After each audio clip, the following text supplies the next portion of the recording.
Hey y'all, thanks for stopping in. So it's been roughly 6-7 months since the Dylan Mulvaney Bud Light debacle. We've had some time for peak interest to settle back down. In this video, I just wanted to look at a couple of Bud Light's competitors and see how they project their future to be. Do these companies expect this shift to be permanent, or are they expecting to possibly slowly lose all the favor that they had gained as this story gets older and older, right? So in this one, I got 3 articles. We're going to start off from the Wall Street Journal. The makers of Coors Light and Miller Lite beer expects to maintain the gains it has seen since its rival's marketing controversy, but analysts say that won't be easy. Let's read some more about that. Molson Coors Beverage secured a credit rating upgrade and unveiled a plan for $2 billion in share buybacks, moves that follow rising volumes and cash flows, in part aided by the aftermath of the Bud Light backlash. So that makes me wonder, are they looking to maybe reinvest some of the recent gains in attempt to expand and grow? A lot similar to, and a lot like how most businesses grow, right? Reinvest those initial gains back into the company until it's to the level that you can operate at, right? The Chicago-based maker of Coors Light and Miller Lite beer last week said its board approved a program to repurchase $2 billion in shares over the next 5 years. The move could signal a sharp increase in the pace of buybacks for the company, which bought back $51.5 million in shares in 2022. Also, S&P Global Ratings last week lifted its credit rating by 1 notch to BBB, 2 notches above speculative grade, citing the recent paring of its debt load and ability to further lower its leverage amid the planned repurchases. Okay. By the way, no financial advice here. I'm just reading the article and going to give a little analysis. And that's about it. Give my thoughts on it. Molson Coors' ratio of net debt to earnings before interest, taxes, depreciation, and amortization stood at 2.5 times as of June 30th, down from 4.8 times at the end of 2016 after buying the rest of its Miller Coors LLC U.S. joint venture in a $12 billion deal. The company aims to stay below 2.5 times for the foreseeable future. Molson Coors in August reported net sales in the second quarter rose 11.8% to $3.27 billion from the prior year period. Its net income was $342.4 million, compared with $47.3 million a year earlier. The company said at the time it was lifting its sales guidance after consumers purchased more beer despite higher prices. And that's one thing that I noticed about Yuengling here in town, is that once all this Bud Light stuff started happening, Yuengling 12-packs that were cheaper than a Coors Light 12-pack were suddenly priced about the same, and I wouldn't be surprised if the overall price went up a little bit. But that's what they probably should have done. While it's in demand, you're pulling it off the shelves faster. They need to increase their prices so that they can make it faster and get it out there and make more money off of it, frankly. That's what you do. And I support that. Not price gouging, but, when people want your stuff, they're willing to pay more for it. And I love that idea. If somebody wants to go and pay $800 for a pair of shoes, and both people on the both ends of the transaction are happy, go for it. I'm gonna stick with the $35 shoes, $55 shoes, but that's just me. But back to the story, one of the things that I like to point out here is, a lot of these gains that they're reporting, I would like to think came straight from Bud Light losses, which is something that we were hoping for from the beginning, was for people to want to shift away from Bud Light to a different kind of beer, better beer, more permanently, frankly. Switch away from a product that doesn't like you to a company that'll appreciate you, or at least appreciate you enough to stay out of the woke culture, the ESG clout-seeking, clout-chasing corporatization of it, you know what I mean? The key factor in the brewing company's growth in recent months has been volume gains following backlash from Bud Light's April collaboration with social media influencer Dylan. Bud Light's U.S. volumes have been declining about 30% a month since then and haven't shown signs of improving, said Gerald Pasquarelli, a senior vice president of consumer equity research at financial services firm Wedbush Securities. Man, that's a title. Molson Coors remains the largest beneficiary of the scandal as its volumes exceed historical levels. Well, I don't think it's a scandal. It's just a marketing blunder, a total swing and miss from a huge company that took their main customer base, or a big part of their customer base, for granted. You know? And people didn't like the feeling. It felt bad to be on the receiving end of that, especially for people that, drank the beer regularly. If that's the thing, if this is your beer, people go through beer fast if you're drinking it, right? So, Bud Light is one of those ones where you don't really just drink one, and people consume it, so you have to regularly repurchase, is what I'm trying to say. And so you can really make an effect with this type of product by switching up, because it's not like a shirt where you buy a couple a year, or less than that, or a pair of shoes where you buy one pair a year or something. It's something that some people buy monthly or weekly, or I don't know, daily. I ain't judging you if you are, but I'm just saying, for example, this is why, a beer company or somebody that sells consumables needs to, be careful. Or at least if you're going to, make a political stance, have something principled that you can at least stand by. Hopefully, at least you should. I don't know. The companies that are standing behind this ESG woke nonsense, they tend to be not doing so well right now, where I would guess folks that are more, pro-America first might be doing better, perhaps. So let's check out this other one here from American Craft Beer. Modelo beer sales soar as Bud Light plummets. And we've talked about this before, but Modelo has passed Bud Light in sales this year. So Modelo Especial's business is on a roll in the wake of Bud Light's association with a transgender influencer. Here's the deal. These are polarizing times, and Bud Light is continuing to feel a backlash following its brief but ultimately costly partnership with Dylan Mulvaney. The initial announcement took place on April 1st, ironically April Fool's Day, and in spite of Anheuser-Busch's desperate efforts to put the matter to bed, the brand has been experiencing serious sales declines ever since then. And I'll just say one thing real fast about that is Anheuser-Busch's desperate efforts to put the matter to bed are pretty non-existent.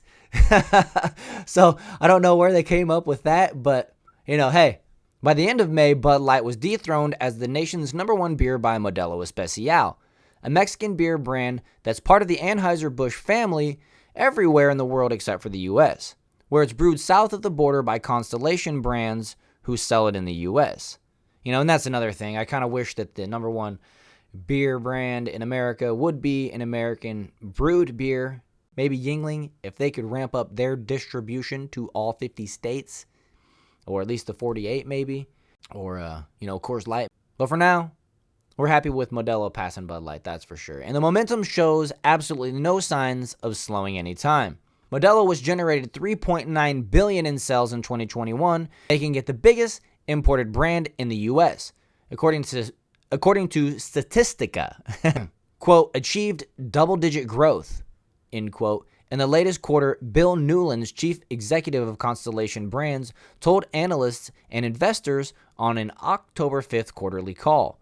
The Victor, New York-based company, which also brews Corona in Mexico and distributes it across the U.S., said on a call that its beer sales grew by 12% in its most recent quarter ending August 31st compared to a year ago.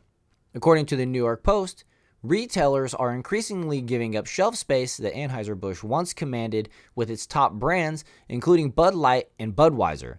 Bud Light has lost about 20% of its customers since Mulvaney posted images and videos on April 1st with a Bud Light can. The former king of beers now accounts for 8.1% of retail beer sales year-to-date compared to Modelo's 8.5%. Bud Light still just stubbornly down about 30% in volume compared to last year, which is where it's been since May or June. Beer Business Daily publisher Harry Schumacher told Fox News Digital Friday. That tells me that this is quasi-permanent, meaning those customers are just lost forever. We've never seen anything like this in the beer industry, Schumacher said. And that brings me to my point before that, they should tread lightly when you're selling a product. Any company that's selling a product that is consumable like this, where people regularly buy it, over and over and over again as the year progresses, versus, like Nike boycott, where maybe somebody buys a Nike shirt once or twice a year at the most. Not even me. I can't even remember the last time I bought anything Nike.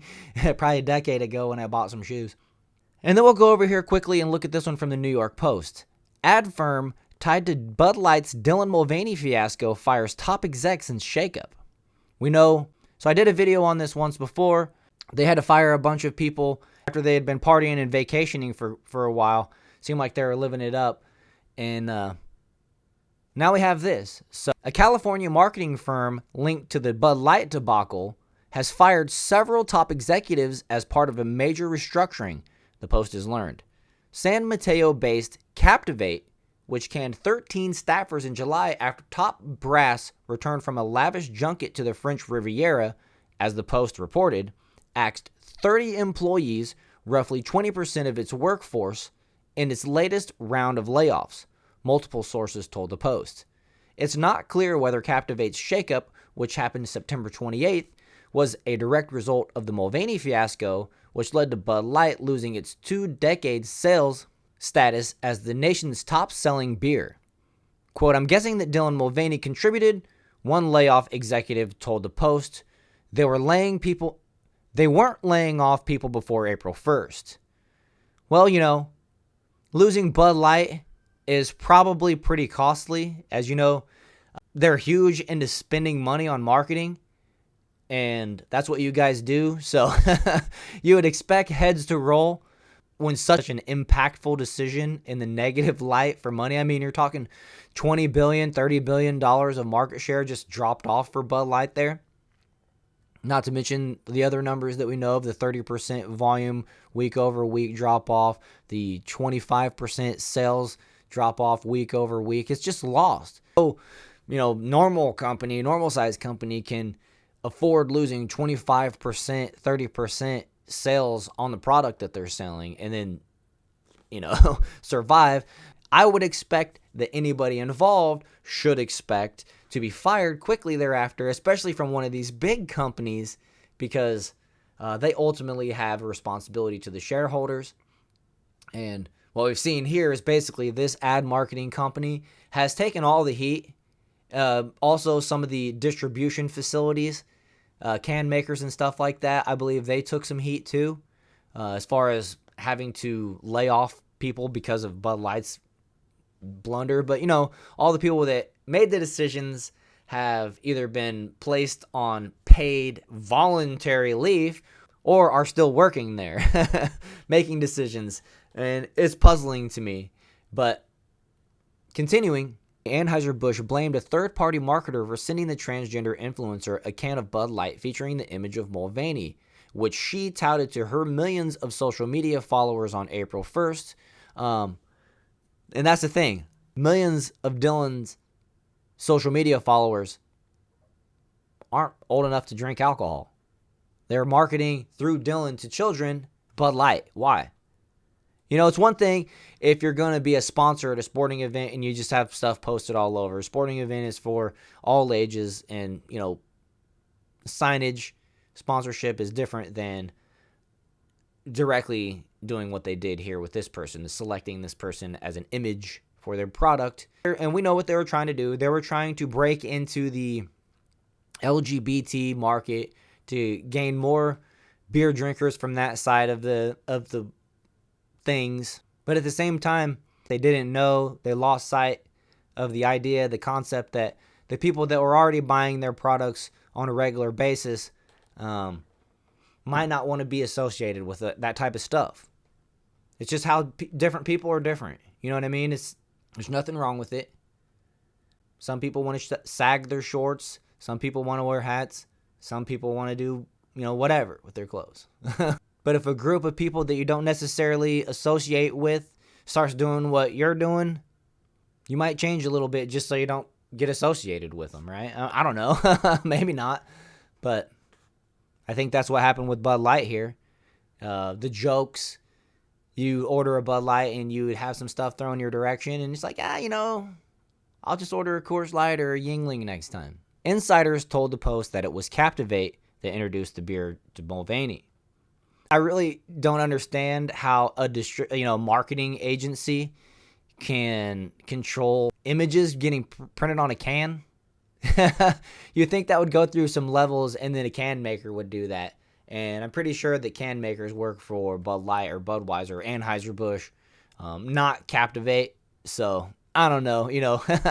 It's a convenient cop-out to make this company the scapegoat for Anheuser-Busch when they got such negative backlash. But ultimately, the people that still work there, they have to sign off on, or at least they should. And if they didn't, or if they don't, they should also be fired. Another reason they should be fired.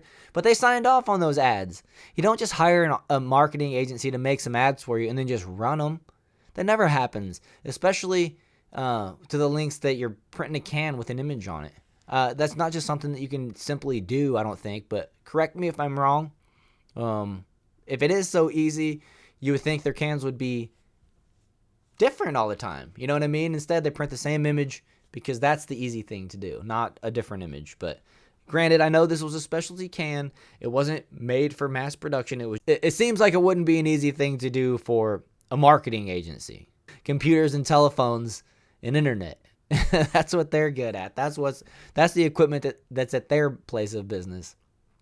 So, making them the scapegoat is pretty messed up, and especially after they signed off on it. But then the funny thing about it is, how do you judge the success of an ad campaign?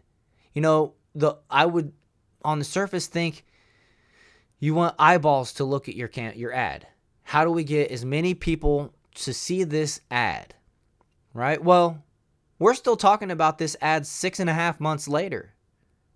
Is this not one of the most successful ads as far as reach and stir? And, it's not something shock value, graphic, that type of stir.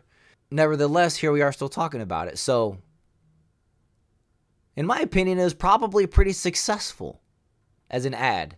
It's just a swing and miss because they made what Bud Light was asking for. The fallout, the backlash, that's out of the marketing agency's hands. That's on Bud Light for approving and running the commercial, running the ad.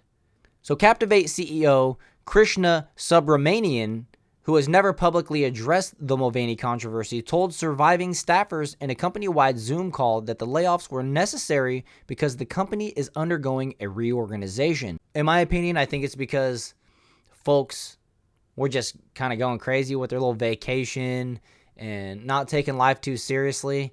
And it seems like they might need a reorganization.